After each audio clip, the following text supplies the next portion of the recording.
Excellent defense by D'Angelo Russell, sniffing out that pass down low. First turnover tonight for New York, and the Timberwolves turn it into a couple of points. Another no-look pass by D'Angelo Russell. He and Karl Anthony Towns hooking up again. 7% from outside the arc over the last 8. Towns gets around Robinson. Great job not shuffling the feet and being able to finish on the spin. Edwards back to Towns. Yeah, operating at the nail. Cat on the attack, off the glass and one. And the Timberwolves go back in front. Great play call by Chris Finch to get Karl Anthony Towns strength on strength.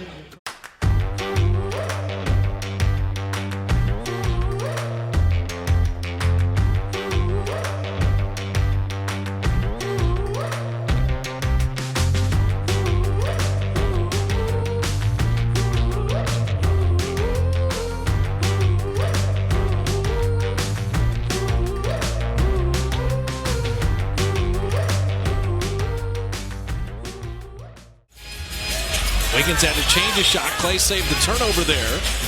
Wiggins an open three. The biggest issue with Detroit is their field goal percentage and three-point percentage. They're there at the bottom. And Wiggins right down the lane. That's just game.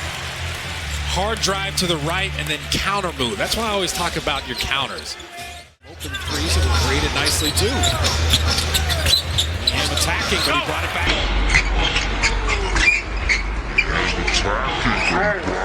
Down, knocked away. Steph running with Wiggins. Air Canada. Love that getting out on the break, but the Warriors are switching everything. And it's really giving the Pistons problems on this end. And I always make sure, homage to my buddy Vince Carter every time I say that. Yeah, you can always do it in a day or two, a game or two, but long term, you need your horses. And Wiggins with the step back three. It's just rhythm.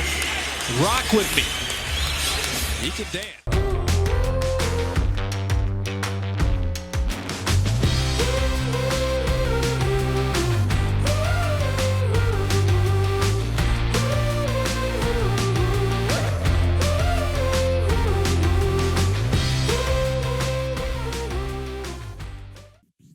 What's been the biggest adjustment you've had to make since joining those two on the court? I feel like I didn't really make that big of an adjustment. I feel like I'm still getting the shots I want to get, still getting the touches. Now we just got more weapons. We just got another big weapon. Clay did the starting lineup, and it makes us that more dangerous.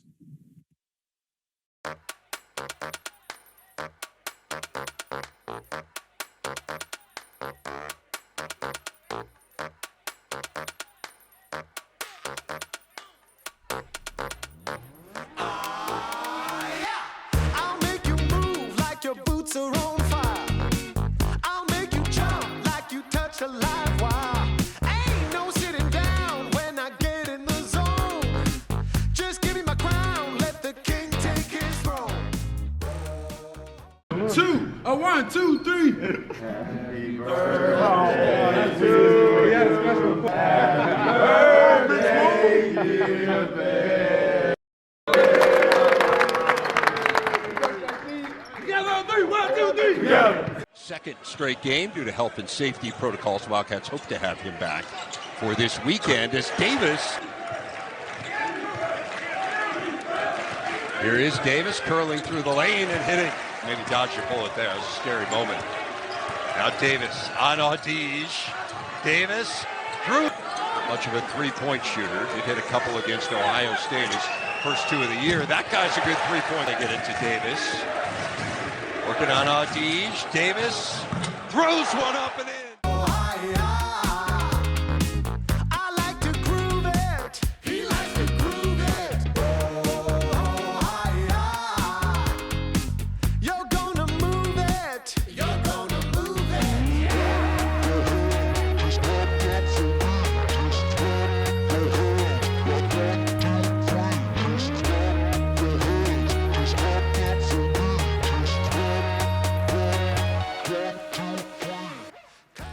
Just yesterday, I saw it on the news that former NBA player Yao Ming invited me to China. And yes, I accept your invite. I would like to come to China this summer. Will we be able to visit the Uyghur slave labor camps? While we are in China, can we swing by Tibet? On this trip, can we please visit Hong Kong together? On this trip, can we please visit Taiwan together? And I will be there with the first flight to China this summer. Thank you. And I looked at Russell Wilson, I looked at his Westbrook, I looked at his face as he looked at a man watching the stat sheet in the middle of the game. And when I saw Brother LeBron watching the stat sheet, that told me all I needed to know on why the Lakers are losing. That told me all I needed to know why that team is not connected on defense. He should have never been put back in the game because of that. Ain't no way in the hell. Kobe Bryant would have never done that. Matter of fact, if Kobe Bryant would have caught anybody doing that, it's on. You might get jacked up.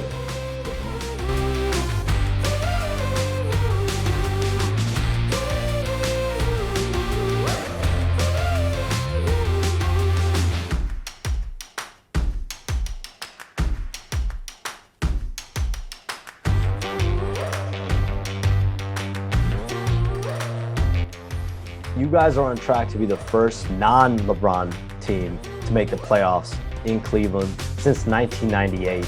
How much pride would you take being a part of that? What does that even mean to you? Me and K-Love, we literally just had this conversation a couple of days ago. I mean, just having our own legacy without having anything with Bron to do with it, I mean, that'd be pretty cool.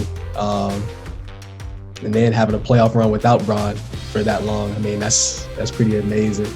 Man, just having the city behind our back. I mean, the city has been waiting for this for a long time. So, I mean, making the playoffs, that mean a lot for the city of Cleveland and the Cavs organization. What goals do you have for yourself? Obviously, now you are pushing and you are considered as an all-star candidate. Is that a goal for you? Or are there any other goals that you have in mind? Yeah, individually, yeah. All-star, that'd be cool. Really, I'm a team guy, to be honest with you. Whatever it takes for us to win, I'm gonna do it. We're trying to get to the playoffs, trying to make a playoff push, hopefully a couple rounds. I mean, we're a young team, so whatever happens, but definitely playoff this year is for sure. That's the goal.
man? Well, first off, for me, you're right, like it starts in between the ears, and part of that is reminding myself to have fun with everything that I do. Because there's a lot of, like, you know, in those pressure situations, and especially at the level that we're playing at, you can kind of psych yourself out and almost take yourself too seriously. And for me, like, I want to stay away from that, and that's for me just having fun. So, like, I'll tell myself to just smile, or I'll laugh at a joke that maybe not as funny, or something like that from a teammate, or something just to keep it light and keep it fun. Right. And I try to bring that energy and joy to, you know, what I do on the floor. That's first and foremost, because when that gets away from me, then I'm not myself. Right. And that's just not a good recipe for success for me. So I try to remind myself to have fun, and that's just like the mental voice inside of you, like, hey, like, be appreciative of what's happening right here. Like, you know, take a couple deep breaths, take in the surroundings of the arena, all that type of stuff, and just, you know, be grateful that you're here, and then the joy comes back, and then, you know, good things start to flow from there. So.